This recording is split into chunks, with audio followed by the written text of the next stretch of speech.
ഇതിൽ നരേന്ദ്രമോദി കേരളത്തിലേക്ക് എത്തുമ്പോൾ നരേന്ദ്രമോദിയുടെ ബി.ജെ.പിയുടെ റോഡ് ഷോ എന്നൊക്കെ പറയുന്നത്, അല്ലെങ്കിൽ അവരുടെ പ്രവർത്തന രീതി, പ്രചാരണ രീതി എന്നൊക്കെ പറയുന്നത് കേരളത്തിൽ നേരെ വ്യത്യസ്തമാണ്. നമുക്കത് പുതിയതാണ്. നമ്മൾ ഇതുവരെ കാണാത്ത തരത്തിലുള്ള ഒരു റോഡ് ഷോ ഒക്കെയാണ് മോദി സംഘടിപ്പിക്കാറും. അപ്പോൾ തന്നെ വേഷവിധാനത്തിൽ ഉൾപ്പെടെ മോദി ഓരോ തവണ വരുമ്പോഴും അദ്ദേഹത്തിന്റെ വേഷവിധാനം, ആദ്യം കേരളത്തിൽ വന്ന തൊട്ട് മുൻപ് എറണാകുളത്ത് വന്ന ദിവസമൊക്കെ നമ്മൾ ഓർക്കുന്നുണ്ട്.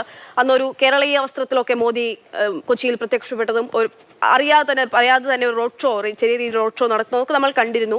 അങ്ങനെ ജനങ്ങളിലേക്ക് ഇറങ്ങിച്ചെല്ലാനും അല്ലെങ്കിൽ ജനങ്ങളുടെ ശ്രദ്ധ പിടിച്ചു പറ്റാനും ഒക്കെ നരേന്ദ്രമോദിക്കും ബി.ജെ.പിക്കും സാധിക്കാറുണ്ട്. ഇന്നിപ്പോൾ ഇതാ ലോക്സഭാ തെരഞ്ഞെടുപ്പിൽ ഒരു പടി മുന്നേ എന്നൊക്കെ ഒരു പക്ഷേ പറയാവുന്ന രീതിയിലാണ് നരേന്ദ്രമോദി എത്തുന്നു. വീണ്ടും എത്തുന്നു. 2 ആഴ്ചയ്ക്കിപ്പുറം വീണ്ടും തൃശ്ശൂരിലേക്ക് നരേന്ദ്രമോദി എത്തുന്നു. തൃശ്ശൂർ എന്നുള്ള ബി.ജെ.പി സ്വപ്നത്തിന് എത്രത്തോളം സ്വപ്നത്തിലേക്ക് എത്താൻ, അല്ലെങ്കിൽ അവിടെ ബി.ജെ.പിയുടെ പ്രവർത്തനം എത്രത്തോളം ആഴത്തിലായി കഴിഞ്ഞു എന്ന് സൂചിപ്പിക്കുന്ന കൂടിയാണല്ലോ മോദി വീണ്ടും എത്തുന്നു. മോദിയുടെ ഈ സന്ദർശനവും ഉൾപ്പെടെയുള്ള കാര്യങ്ങൾ, അതിനെ നമുക്ക് എങ്ങനെ രാഷ്ട്രീയപരമായിട്ട് ബി.ജെ.പിയുടെ ഒരു ചുവടുവയ്പ്പിനെ നമുക്ക് എങ്ങനെ വിലയിരുത്താം? അക്ഷയ, തൃശ്ശൂർ ബി.ജെ.പിയുടെ ഒരു ടാർഗറ്റ് സീറ്റ് തന്നെയാണ്. അതുകൊണ്ട് തന്നെയാണ് പ്രധാനമന്ത്രി നരേന്ദ്രമോദി ഈ മാസം തന്നെ 2ാം തവണയാണ് തൃശ്ശൂരിലേക്ക് എത്തുന്നത്. അത് സുരേഷ് ഗോപിയുടെ മകളുടെ വിവാഹത്തിന് വേണ്ടി ഗുരുവായൂരിലേക്ക് എത്തുന്നുവെന്ന പ്രത്യേകതയും കൂടിയുണ്ട്. കാരണം സുരേഷ് ഗോപിയാണ് തൃശ്ശൂരിൽ ബി.ജെ.പിയുടെ സ്ഥാനാർത്ഥിയായി വരാൻ പോകുന്നത്. ആ സ്ഥാനാർത്ഥിക്ക് പ്രധാനമന്ത്രിയിൽ എത്രമാത്രം അടുപ്പമുണ്ട് എന്നതുകൂടി ഈ സന്ദർശനത്തിൻ്റെ ഏറ്റവും പ്രധാനപ്പെട്ട കാര്യമാണ്. ഇപ്പോൾ ഗുരുവായൂർ ക്ഷേത്രനടയിൽ നിന്ന് മാധ്യമങ്ങളെ അടക്കം പുറത്തേക്ക് മാറ്റുകയാണ്. കാരണം പ്രധാനമന്ത്രി എത്തുന്നതിനുള്ള സുരക്ഷാ ക്രമീകരണങ്ങളുടെ ഭാഗമായിട്ടുള്ള അവസാനവട്ട മുന്നൊരുക്കങ്ങളാണ് ഇപ്പോൾ പോലീസിൻ്റെ ഭാഗത്ത് നിന്ന് നടന്നുകൊണ്ടിരിക്കുന്നത്. രാവിലെ 5 മണി മുതൽ 6 മണി വരെ ഈ കിഴക്കേ നടയിൽ വിവാഹങ്ങൾ നടന്നിരുന്നു. ആ വിവാഹങ്ങളൊക്കെ തന്നെ പൂർത്തീകരിച്ചു. അതിനുശേഷം ഇപ്പോൾ പോലീസ് പരമാവധി അവരുടെ നിയന്ത്രണത്തിലേക്ക് ഈ വലിയ നടപ്പന്തൽ ഭാഗം കൊണ്ടുവരികയാണ്.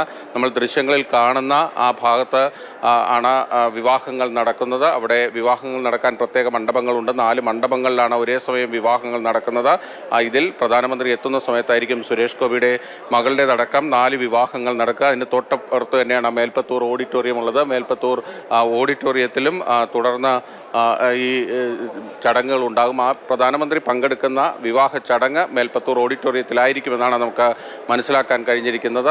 അവിടെ SPG ഉദ്യോഗസ്ഥരെല്ലാം തന്നെ അതിനുള്ള ഒരുക്കങ്ങളെല്ലാം തന്നെ പൂർത്തീകരിച്ചിട്ടുണ്ട്. 2019 ബി.ജെ.പി രാജ്യത്ത് വലിയ വിജയം നേടി 300 സീറ്റുകൾക്കപ്പുറത്തേക്ക് ബി.ജെ.പിക്ക് തനിച്ച് നേടാൻ കഴിഞ്ഞ ആ ഒരു ഘട്ടത്തിൽ ആ വിജയത്തിന് ശേഷം പ്രധാനമന്ത്രി നരേന്ദ്രമോദി എത്തിയത് ഗുരുവായൂരിലേക്കാണ്. അങ്ങനെ ഗുരുവായൂർ സന്ദർശനം അദ്ദേഹം പ്രധാനമന്ത്രിയായിരിക്കെ തന്നെ മുൻപ് നടത്തിയിട്ടുണ്ട്. ബി.ജെ.പിയുടെ വലിയ വിജയങ്ങൾ അദ്ദേഹത്തിന് ശേഷം അദ്ദേഹം ആദ്യമെത്തിയ 2019 ആദ്യമെത്തിയ ക്ഷേത്രങ്ങളിലൊന്ന് ഗുരുവായൂരാണ്. അങ്ങനെ മോഡിയെ സംബന്ധിച്ചിടത്തോളം ഗുരുവായൂരിൽ അദ്ദേഹത്തിന് വലിയ ഭക്തിയും ഗുരുവായൂരുമായി ബന്ധപ്പെട്ട അദ്ദേഹത്തിന് വലിയ ബന്ധങ്ങളുമൊക്കെ തന്നെയുണ്ട്. അതുകൊണ്ട് തന്നെ ഈ ക്ഷേത്ര ദർശനം പ്രധാനമാണ്. ഈ ക്ഷേത്രത്തിൽ ദർശനം നടത്തിയ ശേഷം പ്രധാനപ്പെട്ട പൂജകൾ അദ്ദേഹം നടത്തുന്നുണ്ട്. അതിനുശേഷമായിരിക്കും അദ്ദേഹം ഈ വിവാഹ ചടങ്ങുകളിൽ സംബന്ധിക്കുക.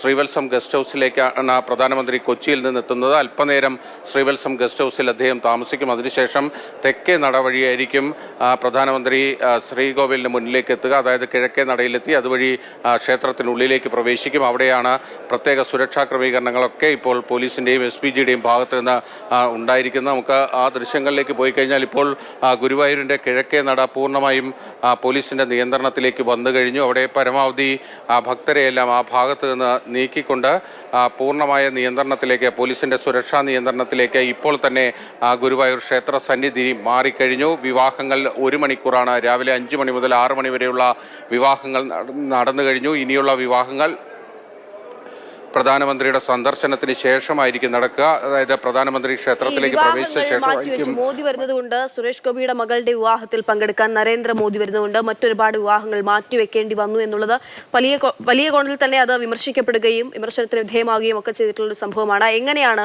യഥാർത്ഥത്തിൽ, ഒരുപക്ഷെ പ്രേക്ഷകർക്കും അത് അറിയാത്ത അല്ലെങ്കിൽ ഒരു വ്യക്തത കുറവുണ്ടായിരിക്കാം, എങ്ങനെയാണ് ഈ വിവാഹങ്ങൾ മാറ്റിവെച്ചിരിക്കുന്നത്? എന്താണ് അവിടെ ആ വിവാഹത്തിൽ, മറ്റു വിവാഹങ്ങളിലുള്ള ക്രമീകരണം എന്താണ് വരുത്തിയത്? ഇപ്പോൾ ചില വിവാഹങ്ങളൊക്കെ നടക്കുന്നത് നമുക്ക് ദൃശ്യങ്ങളിൽ കാണാൻ സാധിക്കും. അതിനപ്പുറത്തേക്ക് ബിനിൽ,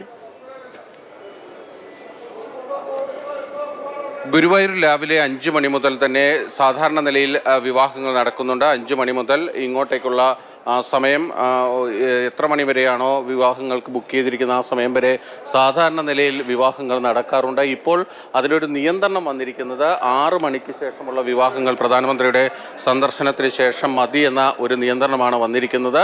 മറ്റ് തരത്തിൽ വിവാഹങ്ങൾ മാറ്റിവെച്ചിട്ടൊന്നുമില്ല. പ്രത്യേകിച്ച് ഗുരുവായൂരിൽ സമയക്രമം മുഹൂർത്തമില്ല.